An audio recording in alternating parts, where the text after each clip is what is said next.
I cannot for the life of me understand why people who aren't married, never been married, um,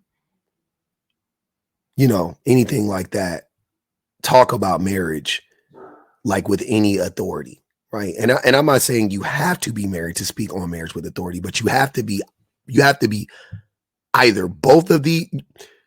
You should be both of these things, but you can be one of these things, right? So you either need to be well educated on marriage and relationships, right? Monogamous, healthy monogamous relationships. You better be educated on it. I'm talking about scientifically educated on it. Or, or, I would prefer but you better at the very least be in a healthy monogamous relationship, right? I'll take either one of those, to be honest with you. You don't have to be both, but if you aren't either, then what the fuck can you tell me about this shit?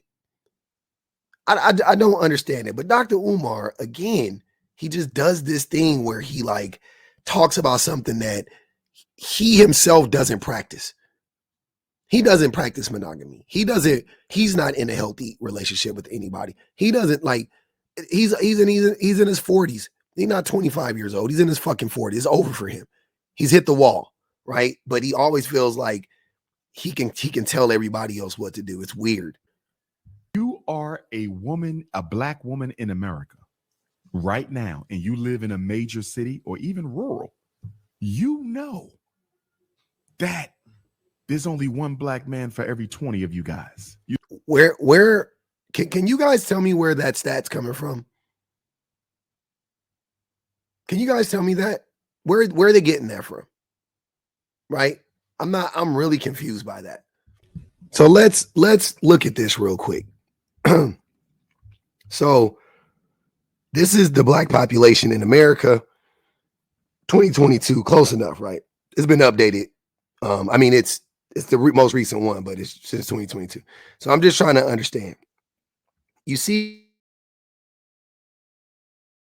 on the bottom, it tells you the percentage, right? So that's the percentage that these groups represent within the black community. And then the ages are on the left, right? Okay.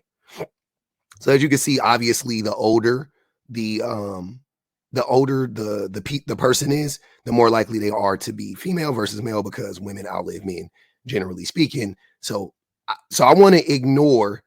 Can we be? Let's cut out everybody. What's a good number to start at for this? This doesn't sway it anyway. It's less than 1%. It's less than 1% of the population is over 80 years old, female, right? And it's under 1% also. It's under 1% for males, right? Okay. So we're not even paying any mind to that. It's like 1%, like 4%, it's like 6%. Like if you added so that doesn't represent the majority. I want to go to the ages of, let's say 20, right?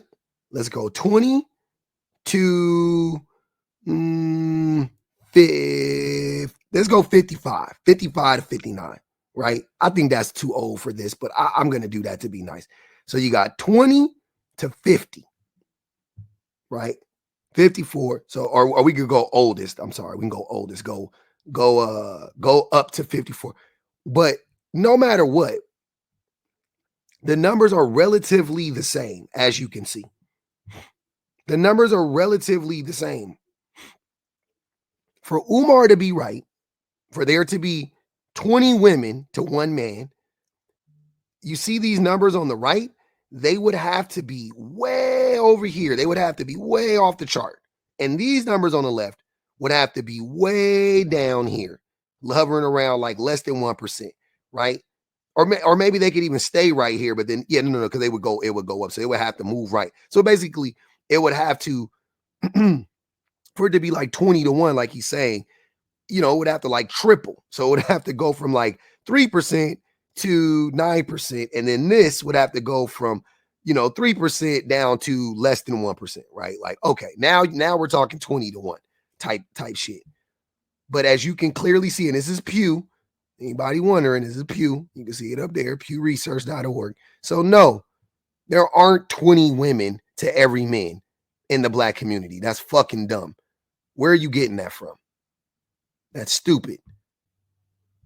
And it's not a happy set of affairs to have to deal with. And I got to say this to the radical black feminist queens who are successful.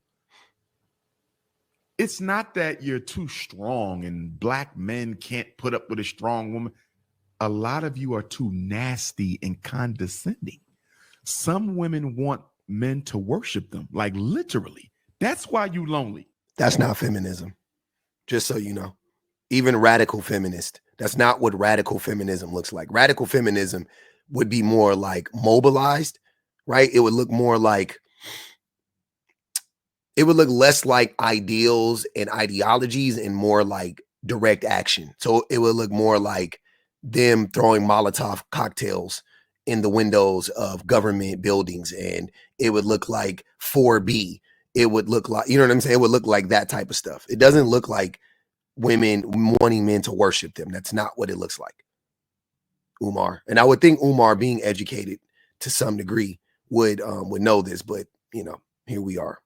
Here we are. They'll say I'm lonely because I make too much money and he intimidated. I got too much education and he intimidated. That's true for a lot of men. But for the men who make the same money and got the same education, it's not true. They don't want those women though. Most of the time, the men, I won't say that. That's a lie.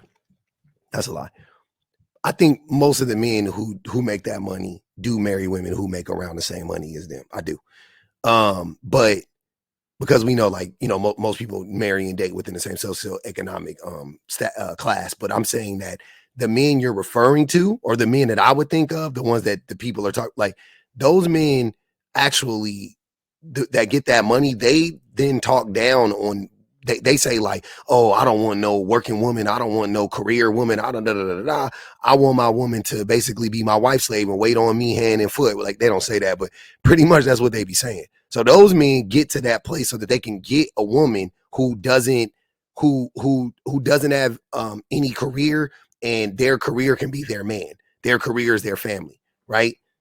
There is a large group of men who desire that. We're not messing with you because you're too nasty and arrogant and you want somebody to kiss your ass.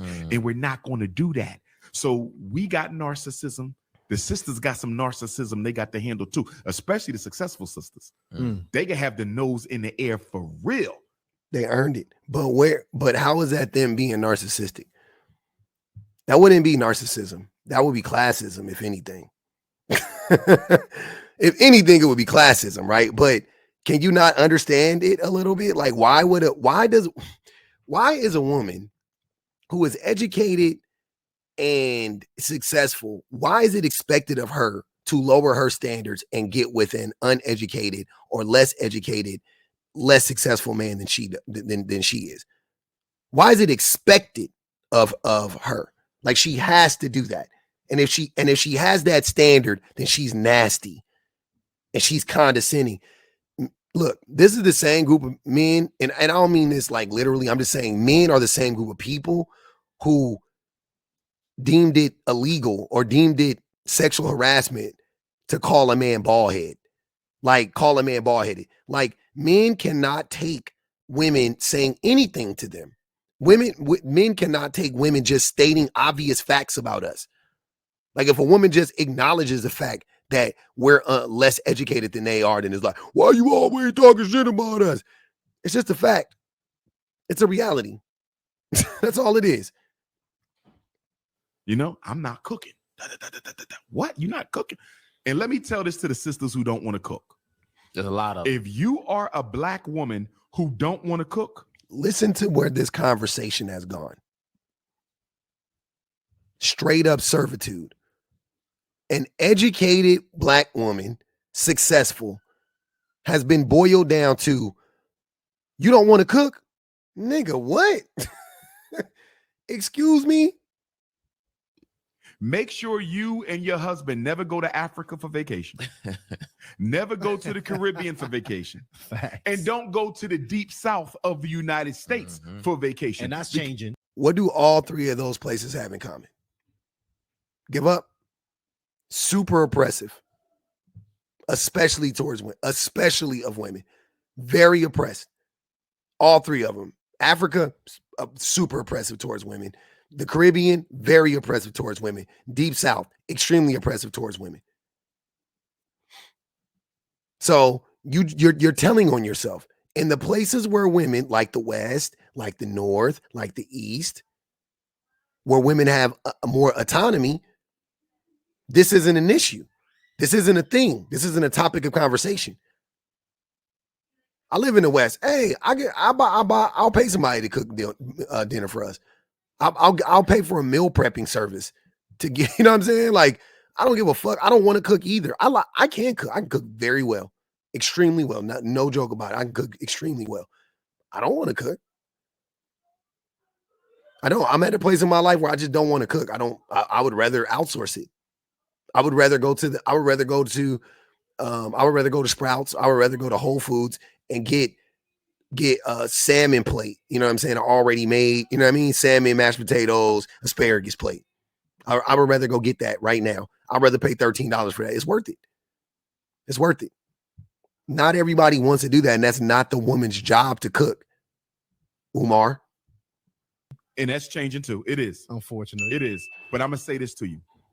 There's no better way for a woman to steal your man than through his stomach.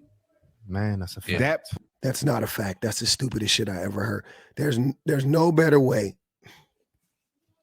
Sorry, let me take it back. Umar.